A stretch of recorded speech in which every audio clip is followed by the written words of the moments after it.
자, 인사합시다. 안녕하십니까? 예, 반갑습니다. 오늘은 60점 만들기 80제, 80문제로 60점 만들기입니다.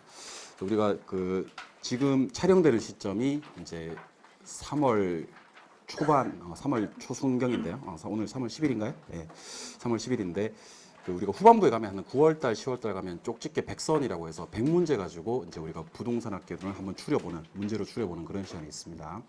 제가 이제 지금 수업 자료는요, 1월달, 2월달에 나눠드렸던 기본 이론에서 나눠드렸던 단원별 10문제씩 해서 총 8단원이니까 80문제를 가지고 수업 진행을 할 건데, 물론 뒤에 해설도 있고요.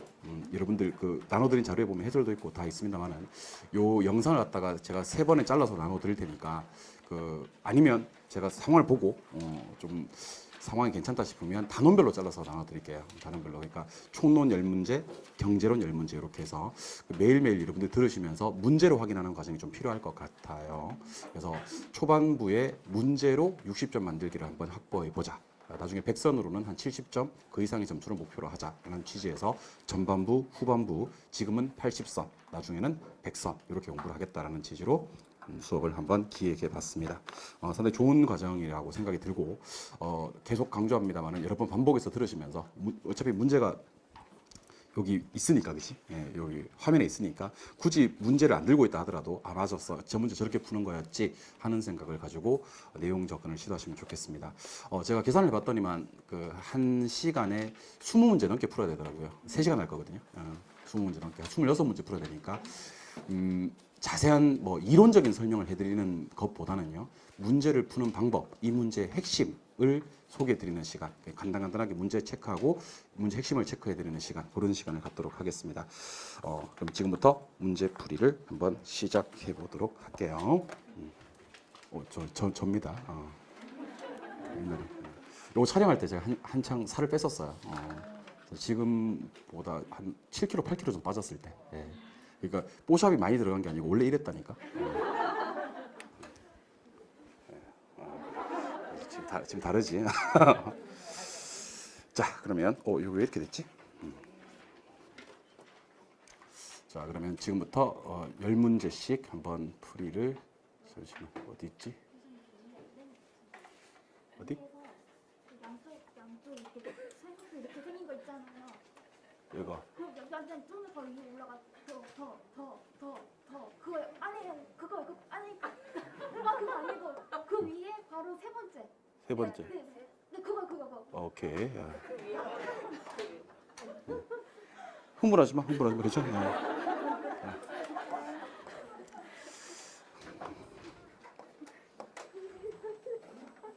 흥분하고 그래. 자, 그럼 지금부터 이제 총론 10문제부터 이제 본격적으로 시작해 보도록 하겠습니다. 1번 문제. 자, 부동산학의 학문적 성격입니다. 자, 부동산학은 5가지 학문적 성격을 기억하십니다. 종합과학의 종합, 응용, 사회, 구체 경험, 구체적 과학의 경험 과학입니다. 그리고 규범과학의 성격을 가지고 있습니다. 한 번 더 필기하실 필요는 없고 그냥 듣는 거예요. 부동산학은 종합과학의, 응용과학의, 사회과학의, 구체 경험과학의, 규범과학의 성격을 가지고 있습니다. 뭐라고 하시면 안 되냐면 단순과학의, 순수과학의, 자연과학의 추상적이고 가상적인 학문이다. 그러면 안 되는 거야. 그리고 규범과학, 규범과학은 규범과학이라고 보시면 되고, 그래서 맞는 건 규범이고 응용이고 사회고. 나머지 자연과학 아니라 그랬죠. 사회과학이고 순수 아니고 응용. 가상 추상적인 학문이 아니라 구체적인 과학입니다. 기초과학이 아니라 응용과학입니다. 그래서 이 표현 종합응용, 사회, 구체, 경험, 규범과학 3개니까 답은 몇 번? 3번. 오케이. 2번으로 갑니다. 다음은 부동산학의 개요에 대한 설명이다. 가로 소개 내용 중 가장 옳은 것을 찾아라 하는 문제입니다. 1번은 틀렸죠. 부동산학은 단순 순수과학이 아니라 종합응용과학입니다. 종합응용과학. 2번은 소유할 때 최유효 이용의 원칙이 지켜져야 되고, 거래할 때 거래 질서가 확립이 돼야 되는 것은 안전성 아니고 능률성입니다. 우리 부동산학에서 능한 경공의 4가지 원칙이 있는데 무조건 능률성입니다. 무조건 능률성이 중요하다. 세 번째, 부동산학은 규범과학이면서 사회과학이고, 사회과학 맞습니다. 추상적인 학문이 아니라 구체적 학문이다. 좋습니다. 답은 3번이고요. 부동산학은 체계화된 이론. 자, 우리 이론할 때는요. 이론할 때는 과학성, 실무할 때는요 기술성. 그래서 여기서는 이론 분야라고 했기 때문에 기술성이 아니라 과학성 이렇게 얘기하시면 됩니다. 이론의 무슨 성? 과학성, 실무의 무슨 성? 기술성. 그래서 요거 이과 실기 이렇게 얘기하시면 됩니다. 이과에서는 실기가 더 좀 중요하다. 이렇게 이과 실기. 이론에서는 과학성입니다. 기술성 아닙니다. 그다음에 두 번째는 이제 부동산학을 추구하는 가치를 민간에 한정한다. 민간에 한정할 때는요 형평성보다 효율성을 조금 더 강조합니다. 민간은 형평성보다는 효율성을. 그래서 여기서는 그 소유할 때 최유효 이용의 원칙이 지켜져야 되는 것은 능률성 때문이고, 그다음에 이론 분야에서는 과학성, 실무에서는 기술성. 요거 민간에서는 형평성이 아니라 효율성이 좀 더 중시된다. 나머지는 종합응용 사회 구체 규범과학으로 다 설명드렸던 내용입니다. 답은 3번. 3번으로 갑니다. 부동산의 개념에 대한 설명이다. 옳은 것을 찾아라. 그런데 여기부터 이제 시험에 나온다고 생각하시면 돼요. 여기부터 일단 법률적, 경제적, 기술적 요 세 가지를 갖다 우리는 복합 개념이라고 부릅니다. 복합 개념. 법에서는 2개, 협의, 광의. 기술적 측면, 물리적 측면에서는 4개, 공자, 위환, 공간, 자연, 위치, 환경. 경제적 개념은 삼본 생소상 해서 자산입니다. 자산, 자본, 생산 요소, 소비재, 상품, 삼본 생소상 해야 됩니다. 그럼 자연스럽게 공간, 자연, 위치, 환경이라고 해야 되기 때문에 이게 자연이 돼야 됩니다. 요거하고 요거 바뀐 거예요. 그래서 자로 시작되는 게 3개가 있거든요.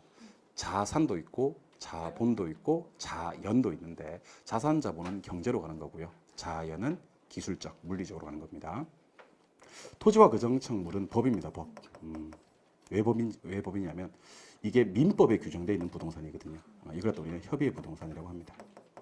공장재단, 광업재단은 준부동산이에요. 이거 2개를 더해서 광이라고 부릅니다. 맞아요? 예. 문제 풀다가 협의, 광의가 뜨면 법경계 중에서 무슨 개념? 법률적 개념. 답은 3번. 4번, 5번은 제목이 바뀐 것 같아요. 토지와 건물을 일체로 처리하는 부동산은 복합부동산 이렇게 합니다. 무슨 부동산? 복합부동산. 예.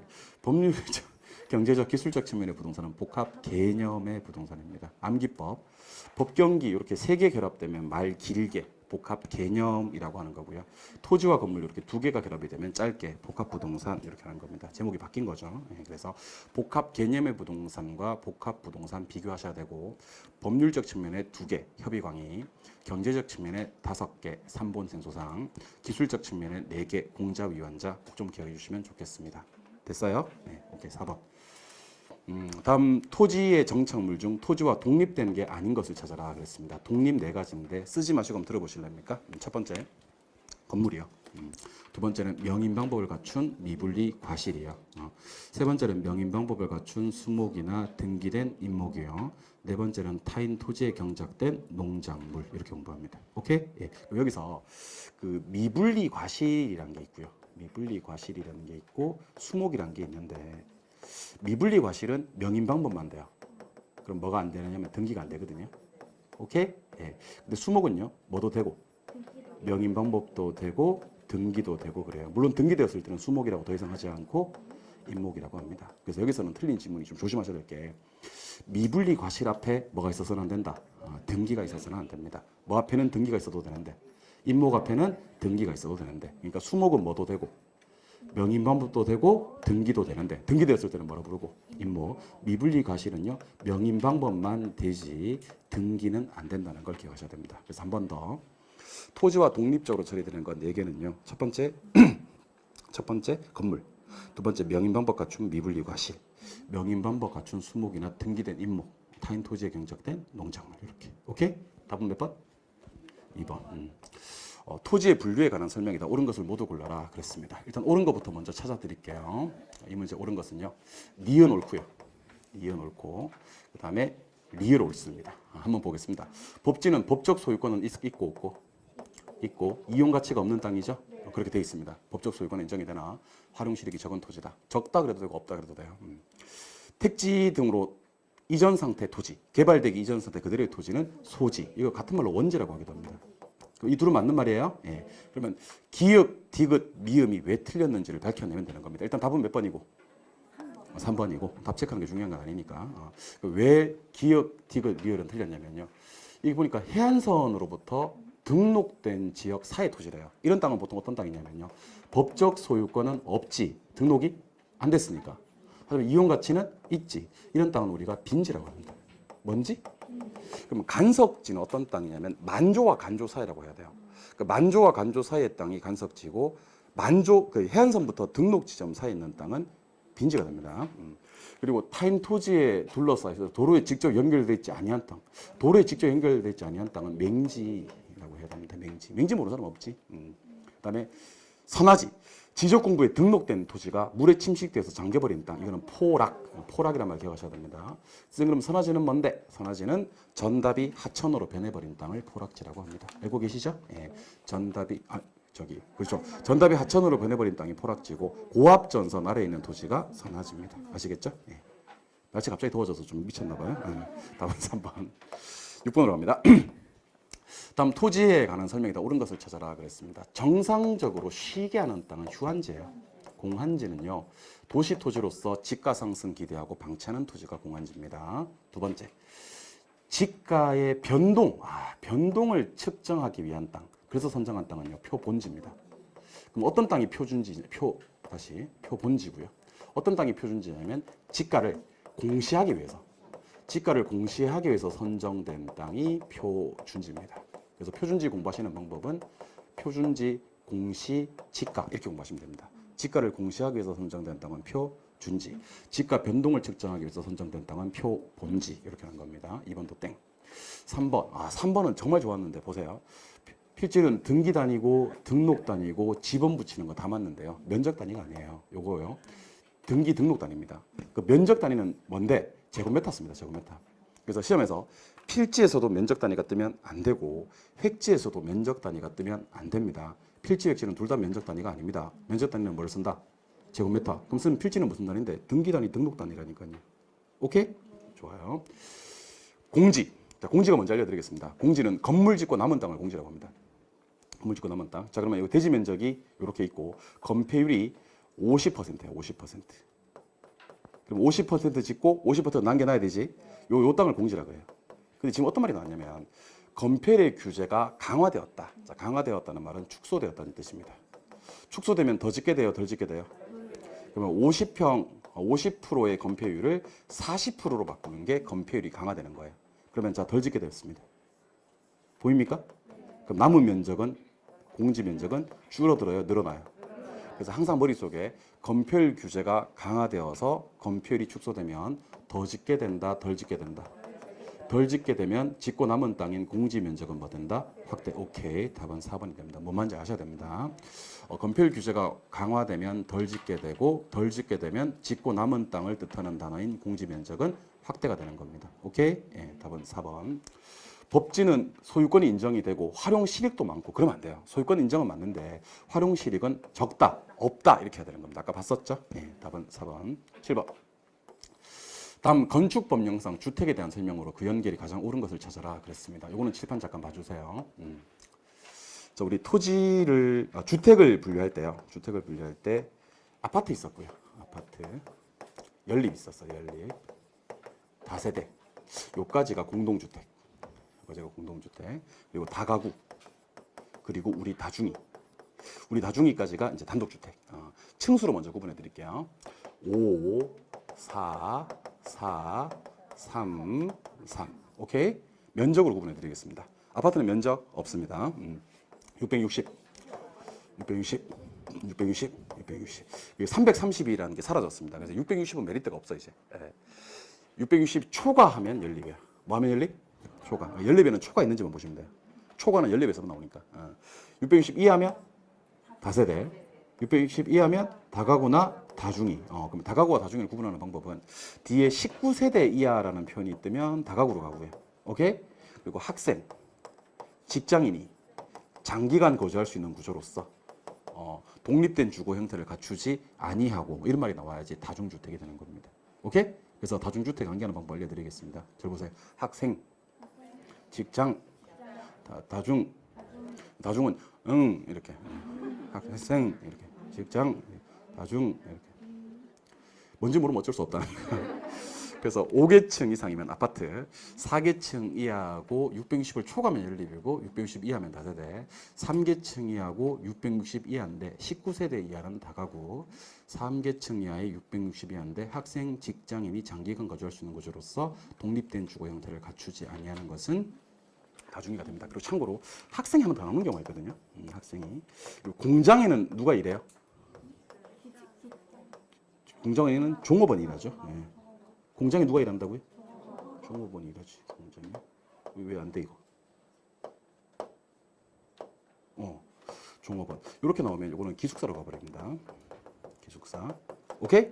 응, 두 번 해야 돼. 학생, 직장, 예, 다 이렇게. 아시겠죠? 예. 학생, 종업원 이렇게 나와버리면 이것도 여기 나오네 이거. 큰일 났네 이거. 이거는 공장의 종업원이요.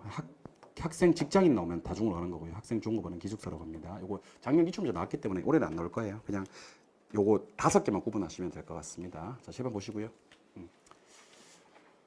학생, 예. 직장, 이거 뭐 다중 이렇게 하면 되겠죠. 맞아요? 그리고 19세대는 뭐라 그랬죠? 다가구라고 했고. 디귿 읽지 마, 디귿 읽지 말고 요거 읽어요. 초가. 초가는 어디서만 뜨지? 연립에서만 뜨는 거예요. 오케이? 예, 그래서 초가를 찾아보는 것도 좋을 것 같아요. 문제 푸는 것도 중요한데 얼마나 빨리 2번을 체크하느냐가 핵심이 되는 겁니다. 키워드 빨리 찾으시기 바랍니다. 학생, 직장인은 뭐고요? 다중이고요. 19세대는요? 다가구. 사실은 그 다세대 주택은 큰 뭐 이렇게 그게 없어. 특색이 없어. 또 노말해. 근데 초가가 뜨면 뭐라고요? 연립. 관계없이 답은 2번입니다. 오케이. 8번으로 갑니다.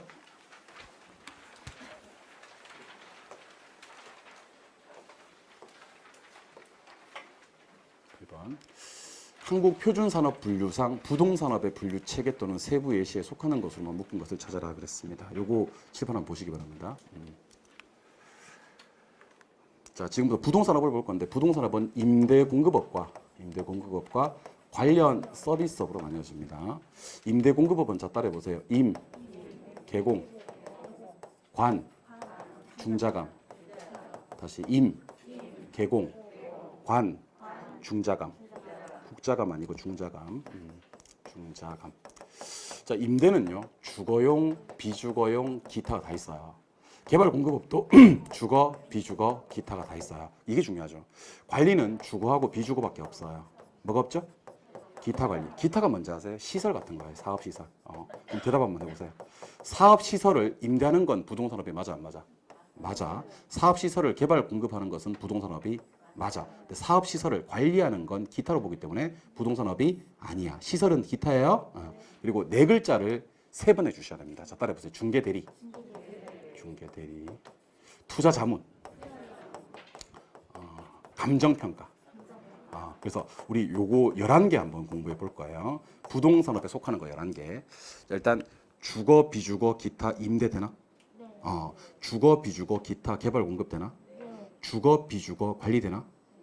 네. 뭐 안 된대. 주거, 비주거 관리 되나? 네. 근데 기타 관리는 된다 안 된다? 안 된다. 뭐 안 된대 자꾸.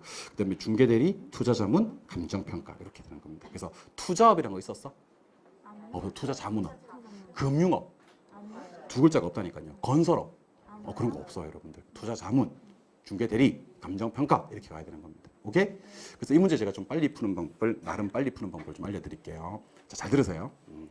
끝날 때 임대업으로 끝나거나 개발 공급업으로 끝나는 것은요. 자, 다시 끝날 때 뭐로 끝나거나 임대업으로 끝나거나 개발 공급업으로 끝나는 것은 앞에 보지 말고 맞아요. 왜 보지 말고 맞냐면요. 임대업은 주거, 비주거, 기타가 다 있다 그랬잖아. 개발 공급업도 주거, 비주거, 기타가 다 있다 그랬잖아. 얘는 무조건 맞다니까. 근데 누구를 유심히 봐야 되냐면 관리업으로 끝나는 게 지금 3개 보이십니까? 얘는 유심히 봐야 돼요. 왜냐면 주거, 비주거 관리까지는 되는데 안 되는데. 되는데 기타 관리가 없다 그랬잖아. 그러니까 사업시설을 관리하는 거 없다 그랬잖아. 그리고 제가 2글자 나온 데서 4글자 나온 데서 4글자. 그래서 투자업이 아니라 투자자문업이야. 금융업이란 거 자체가 없고. 근데 반가운 얼굴 4글자 나왔네. 뭐요? 감정평가. 중개대리, 투자자문, 감정평가 이렇게 되는 겁니다. 오케이? 그래서 답이 되는 건 몇 번? 1번이 되는 그런 문제입니다. 그래서 문제 푸는 방법입니다. 저기 그 임대는 다 되나? 임대는 앞에 뭔지 볼 필요가 없나? 개발 공급은 다 되나? 앞에 뭔지 볼 필요가 없나? 근데 관리는 다 되나? 뭐만 되나? 주거하고 비주거. 기타는 안 되는 거야. 그리고 네 글자 세 번 한번 외쳐주세요. 중개대리, 투자자문, 감정평가 이렇게 하시면 되는 겁니다. 오케이? 네, 좋아요. 이번에는 9번. 9번 문제 가기 전에 이건 시험에 나오는 거니까 좀 설명 좀 드리겠습니다. 일단 부동성, 영속성, 부증성, 개별성, 용도의 다양성. 출발합니다. 자, 요거는 이제 필기를 하는 건 아니고 그냥 듣습니다. 그리고 나중에 영상으로 들을 때 한 번 더 들어주세요. 부동성 때문에 시장이 국지화됩니다. 국지화. 그리고 임장활동 해야 됩니다. 임장활동. 외부 효과나 지역 분석에 근거가 됩니다. 외부 효과, 지역 분석. 그리고 규제하기가 쉽고요. 그 다음에 조세를 거두기가 쉽습니다. 그리고 동산과 부동산을 구별짓는 근거가 바로 부동성입니다. 끝. 영속성입니다. 영속성은 X를 3번 해줍니다. 소모 안 되고, 감가상각 안 되고, 재생산 이론을 적용할 필요가 없습니다. 소모, 감가상각, 재생산할 필요가 없다.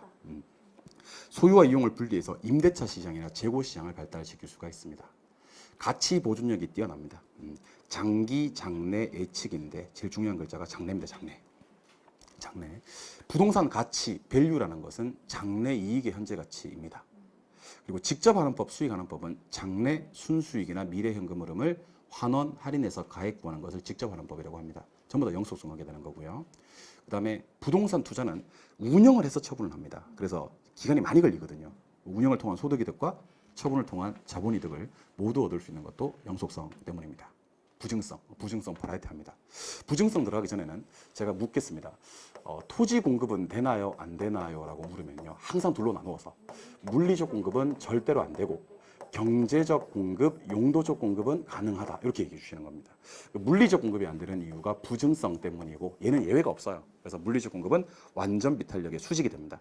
근데 경제적 공급 곡선은 용도가 다양하기 때문에 고정된 절대량 안에서 용도 전환이 가능하다. 이 용도 전환을 경제적 공급, 용도적 공급이라고 하는 겁니다. 그래서 토지의 물리적 공급 곡선을 수직으로 만드는 게 부증성입니다. 물리적으로 공급이 안 되다 보니까 희소하다, 부족하다 이렇게 얘기를 합니다. 희소하고 부족할 때는 어떻게 이용해야 되냐면 집약적 이용을 해야 되고요. 최유효 이용을 해야 됩니다. 근데 문제 풀다가 최유효 이용이 나오면 부증성도 떠야 되겠지만 용도의 다양성도 떠주면 좋습니다. 그러니까 다양한 용도 중에서 최유효 이용을 해야 되는 거고 부족하기 때문에 최유효 이용을 해야 되는 겁니다. 이렇게 부족한 재화들은 사람들이 갖고 싶어 해요. 독점 소유욕이 발동합니다. 그리고 이렇게 부족한 재화들은요. 사람들이 경쟁을 하고요. 경쟁하다 보니까 뭐가 발생하냐면 지가라든지 지대가 발생하는 겁니다. 문제 풀다가 방금 소개해드렸던 단어들이 나오면 무슨 성? 부증성, 개별성입니다.